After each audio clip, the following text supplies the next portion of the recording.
This video, we're going to do a review for Dragon Month, another movie review, and this one is going to be Reign of Fire.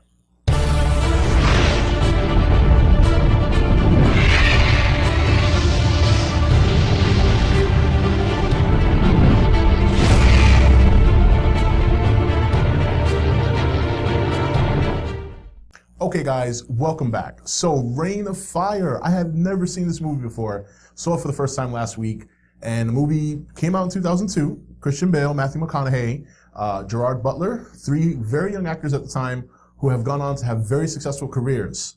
However, I'm sure none of them are bragging about this movie being one of the movies that paved the way for them. And you know, it's funny, the movie's very niche. I think it's a very niche movie. You have to be in love with dragons to like this movie. And I'm not saying it's a horrible movie. I think the problem with this movie is that when dragons for so long have always been in a certain setting, to take them out of that setting right off the bat and then try and plunge it into that setting later in the movie, I just don't think it works for a lot of people, you know? So the story is Christian Bale's younger character version named Quinn. His mom is a single mom. He meets her after school because she takes care of him, but she also works the night shift. Obviously, he's too young to be home by himself. And while with his mother, underneath what is being, I believe, a building being constructed, she worked for a construction company, they find a dragon. They awaken a dragon. They dug too deep. They awaken this dragon, and all hell breaks loose.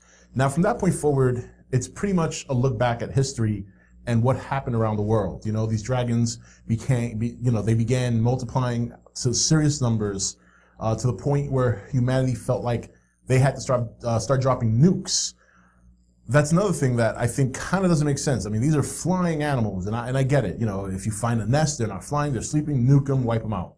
I still think I still find it hard to believe that conventional weapons couldn't defeat these animals. That's where I'm kind of having a hard time with this movie. And I think that's what a lot of people had a hard time with. They just had a hard time believing that dragons could outmatch military weaponry.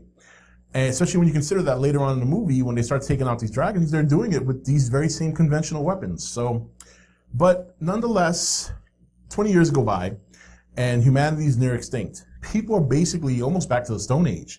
Quinn is running a castle where he has survivors, and they're very hungry, and they're struggling, and they just have to wait for the crops to fully grow, to fully mature. They want the seeds and the crops to germinate, so that way they can go ahead and not only harvest the fruits and vegetables, but they can use the very seeds to grow them again. So, as the movie progresses, you see that the dragons they're still in large number, but they begin to start to wane down because there's basically no food left. Whatever humans they came across, they ate, and whatever humans that remain after the aftermath of nuke dropping, they hunt down. And McConaughey, or his character, Van Damme, meets Quinn, and they don't get off to the greatest start, but he convinces Quinn to help him. When he shows Quinn that he has taken out dragons, he teaches him or explains to him how they have weaknesses. Their vision is very bad just before dark breaks, which is when their vision is at best, at dark. But that little window between, you know, I guess sunset, if you want to call it, like around that time, they can't see very well, and that's when he executes his mission to be a dragon slayer. He's basically a modern day dragon slayer. And he has a team of people that have survived with him, and they are hunting down the male. Little later in the movie, they start to realize that most of the dragons they run into are female, and they feel that if they kill the male, they wipe out the species. Between all this, him and Quinn have some disagreements. They're at odds. And because Quinn is very much about keeping his people alive. He doesn't want to engage the dragons. He doesn't believe you can kill them. And obviously, Van Damme believes that you can, or that, not that believes you can, he knows you can, but he needs to show them. They take out a dragon, and while Quinn's people are celebrating, McConaughey's people are just like, you know, 3 of our people died, what are you celebrating? There's many of them out there. You know, and it's obviously Bale, Butler, and McConaughey are not the problem. In fact, McConaughey, it was so different to watch him in this movie, because when I remember McConaughey back in the day, he was always the pretty boy in those romantic comedies. You know, like everybody has that little early typecast, like Rachel McAdams. Rachel McAdams right now is like the love interest in every love movie ever made right now.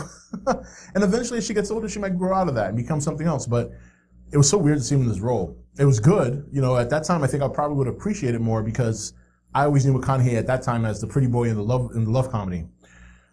So, the movie for the most part, look, the dragons were phenomenal. And I like the approach they took with the dragons. They didn't show them too much. They didn't overdo it.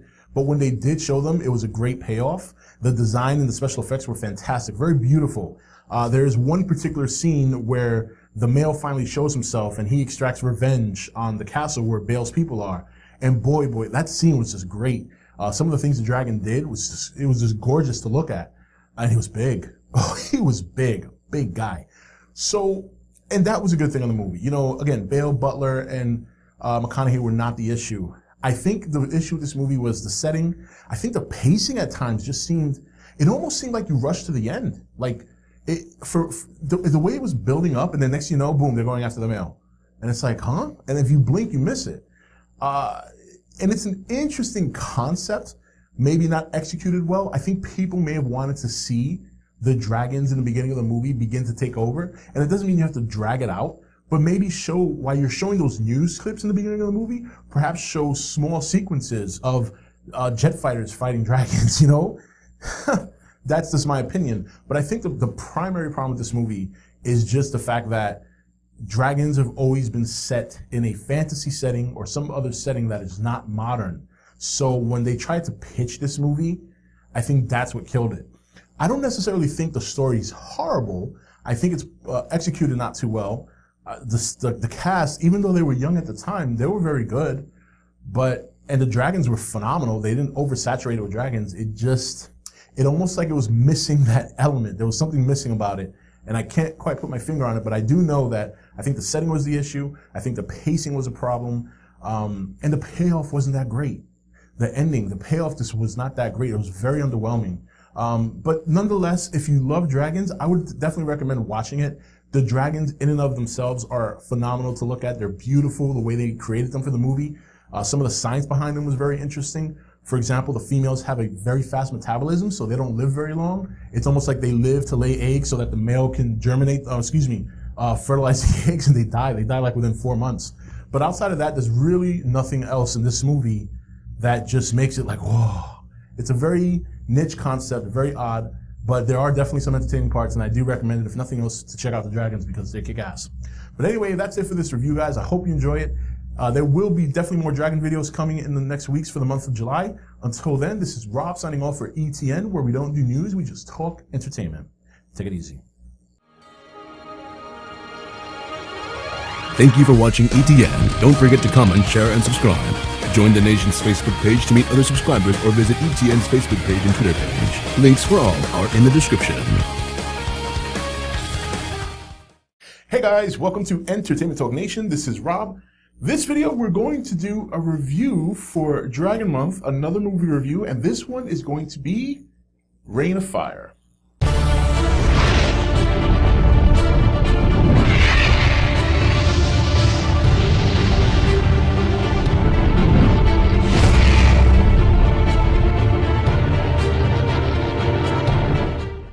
Okay guys, welcome back. So Reign of Fire, I have never seen this movie before. Saw it for the first time last week, and the movie came out in 2002. Christian Bale, Matthew McConaughey, Gerard Butler, 3 very young actors at the time who have gone on to have very successful careers. However, I'm sure none of them are bragging about this movie being one of the movies that paved the way for them. And, it's funny, the movie is very niche. I think it's a very niche movie. You have to be in love with dragons to like this movie. And I'm not saying it's a horrible movie. I think the problem with this movie is that when dragons for so long have always been in a certain setting, to take them out of that